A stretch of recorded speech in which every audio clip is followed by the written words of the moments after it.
করে নিলে যত বড় ইয়ে হবে তত ভালো।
না, আমাদের কাছে যখন সকালবেলায় তথ্য আসে যে জিয়া এন্টারপ্রাইজের সামনে প্রচুর মোটরসাইকেল আরোহী ভিড় জমে আছে কিন্তু তারা কোনো তেল পাচ্ছে না, তো এটা সরজমিনে দেখার জন্য যে অবস্থাটা আসলে কি, আমরা প্রশাসন থেকে আমি আসি আর আমাদের অতিরিক্ত পুলিশ সুপার মহোদয় আসেন।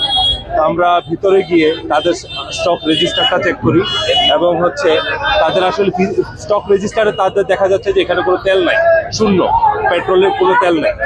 তারপরে আমরা তাদের যে ড্রামগুলো আছে এগুলো চেক করে দেখি যে প্রায় 12টার মতো ড্রাম এবং এক একটা ড্রামে 218 লিটার পেট্রোল ধরে, তো আনুমানিক কম করে হলেও 2500 লিটার পেট্রোল এখানে মজুদ আছে। এত লিটার পেট্রোল মজুদ থাকার পরও তারা দোকান বন্ধ করে রাখছে এবং এটা যাত্রীদের জন্য, মোটরসাইকেল আরোহীদের জন্য এটা একটা হয়রানি। তো আমরা তাদের এখানে আইন শৃঙ্খলা বাহিনী আছে, তাদের সহায়তায় সুশৃঙ্খলভাবে পেট্রোল বিতরণ শুরু করা হয়েছে এবং যেহেতু তারা যে কাজটা করছে সেটা একটা অপরাধ এবং তারা মজুদ করে দোকান বন্ধ করে রাখছে, এই কারণে তাদেরকে ভোক্তা অধিকার সংরক্ষণ আইন 2009 সালের যে আইনটা আছে এই আইনে তাদেরকে 50,000 টাকা জরিমানা করা হয়েছে।